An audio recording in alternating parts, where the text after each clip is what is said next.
Si bien a finales de los 70 el cine de ciencia ficción y acción estaba encandilando a todo el mundo, las películas dramáticas hacían lo que podían para acaparar la atención de la audiencia, y es así como muchos directores de ese género optaron por o hacer remakes de películas dramáticas o adaptar bestsellers a la gran pantalla. Una de ellas optó por hacer las dos cosas al mismo tiempo, y esa fue La Laguna Azul, la cual cuenta la historia que durante la época victoriana, dos primos, Emmeline de 7 años y Richard de 9 años, caen náufragos en una isla junto con un ayudante de cocina llamado Paddy, después de que el barco en el que viajaban se incendiara.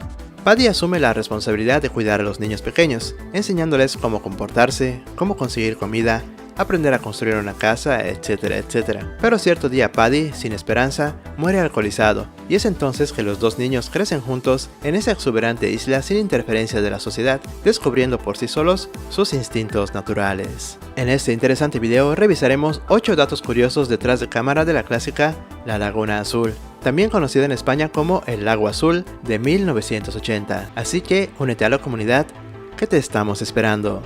Ahora, sin perder más tiempo, comencemos.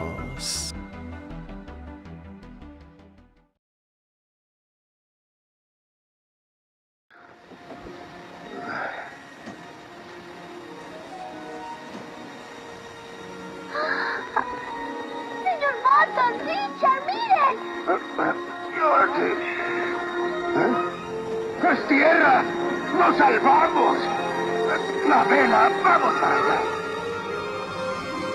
La película fue el resultado de un proyecto del director Randall Kleiser, quien durante mucho tiempo había admirado la novela original del mismo nombre, publicada en 1908, y escrita por Henry de Vere Stackpole. A finales de 1978, Randall contrató al escritor de guiones Douglas Day Stewart, el cual se encargó de la adaptación y se basó también en las dos primeras adaptaciones al cine de la novela, y es que La Laguna Azul había tenido su primera adaptación al celuloide en el año 1923, pero no gozó de mucho éxito, pues en aquel entonces el cine aún era mudo, y no estaba del todo establecido como un medio. Mientras tanto, el libro era mucho más sólido en su narración. Años más tarde, en 1949, se lanzó otra adaptación producida en el Reino Unido y distribuida por Universal Pictures. Esta adaptación estuvo entre las 10 películas más exitosas de aquel año. Tomando estas dos adaptaciones en cuenta, en 1979, cuando Randall presentó el proyecto a Columbia Pictures, estos aceptaron rápidamente y se inició la preproducción de la cinta.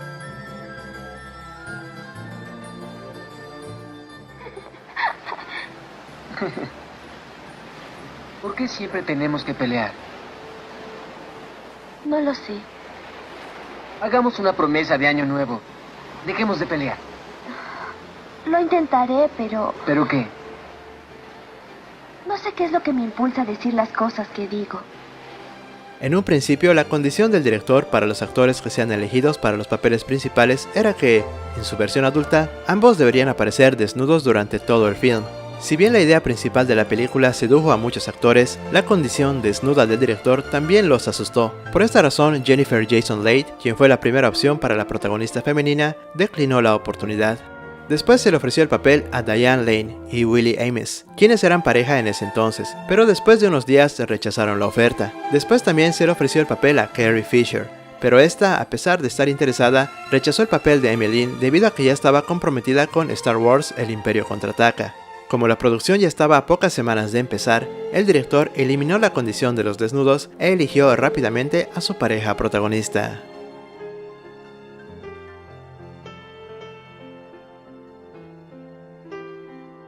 ¿Qué ocurre? Está sangrando.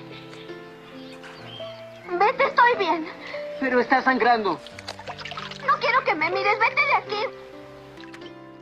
El dúo de actores principales de la película, Christopher Atkins, quien interpreta a Richard, y Brooke Shields, quien interpreta a Emmeline, tenían 18 y 14 años respectivamente a la hora de rodar el film. Por esta razón, la mayoría de las escenas de desnudos de Emmeline fueron hechas por una doble de cuerpo, y para todas las escenas en las que Brooke Shields, la joven actriz, aparecía desnuda, pues siempre tenía que pegarse el cabello al pecho, con una especie de resistol, lo que le causó daños en su cabello y en su piel. Cierto día, durante el rodaje, la doble de cuerpo de Brooke se lastimó la espalda, por lo que tuvo que abandonar la filmación. Afortunadamente, la mujer que habían contratado para entrenar a los delfines que aparecen en la cinta tenía un cuerpo muy similar al de Brooke, por lo que le ofrecieron el puesto, ella estuvo de acuerdo y no tuvo ningún problema en nadar desnuda frente a cámaras.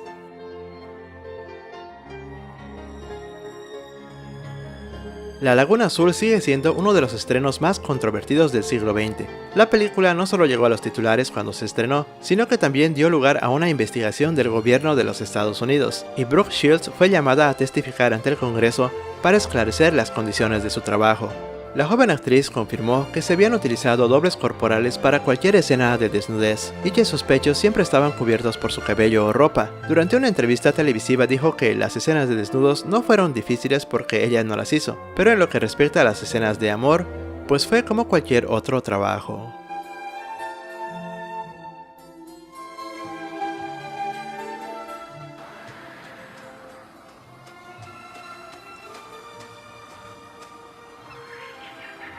No veo el bote de papá.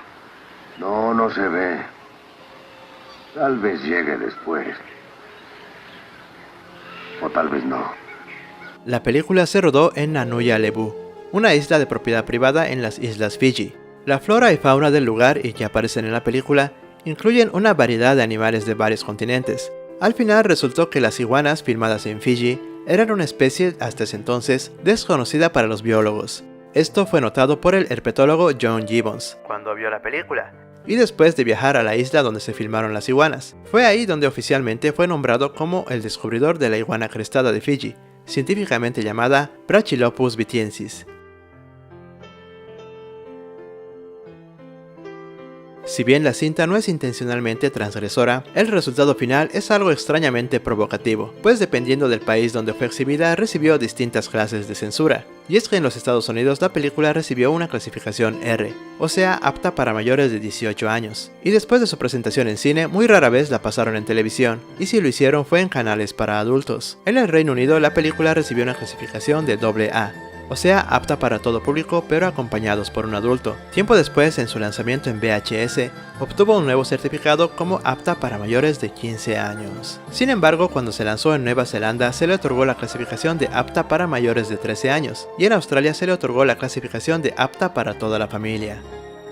En países latinoamericanos la cinta tuvo un gran éxito, y hasta fue considerada educativa, tanto así que era muy normal que la pasen un sábado por la tarde. De hecho, en Brasil, la cinta tuvo tanto éxito que inspiró a producciones similares locales, y hoy en día es parte de la cultura popular de aquel país.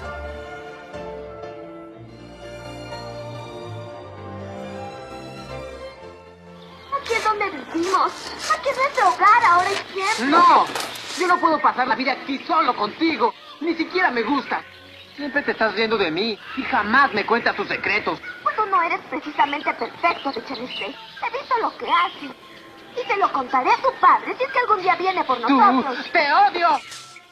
Cuando fue estrenada La Laguna Azul, los críticos de cine la destruyeron sin compasión. Si bien la cinta fue promocionada como una película que trata sobre el amor natural, muchos dijeron que en realidad era una fantasía cochina disfrazada de entretenimiento, mientras que otros dijeron que parecía un episodio especial del estilo de Hágalo usted mismo, pues no se vea más que niños aprendiendo a hacer cosas como armas, cazar y cocinar. Sin embargo, el público en general se mostró muy identificado con los personajes y el romance inocente que presenta, y eso se puede apreciar en su éxito económico, pues en su año de estreno La Laguna Azul llegó a ser la 12ª mejor película en recaudación en los Estados Unidos y Canadá, pues con un presupuesto de $4,5 millones logró recaudar 58 millones, lo cual es un éxito a todas luces.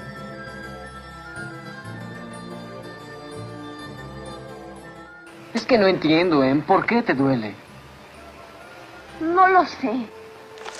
Ya no entiendo nada. Pero si tocas mi estómago lo sentirás. ¿Sentir qué?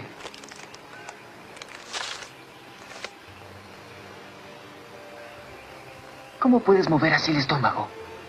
Yo no hago nada. No puede moverse solo. Pues se mueve.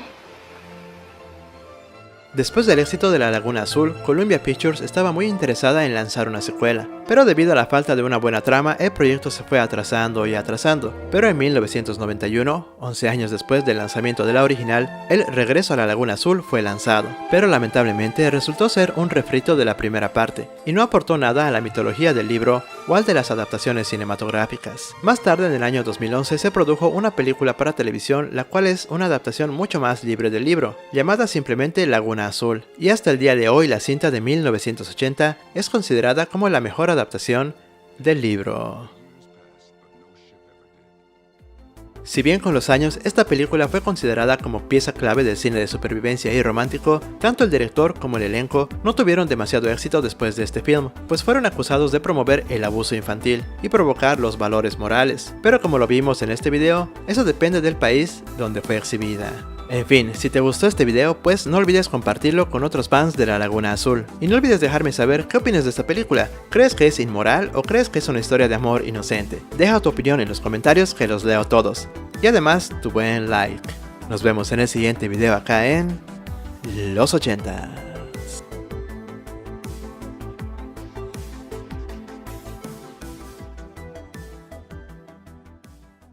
Parece que hay algo adentro.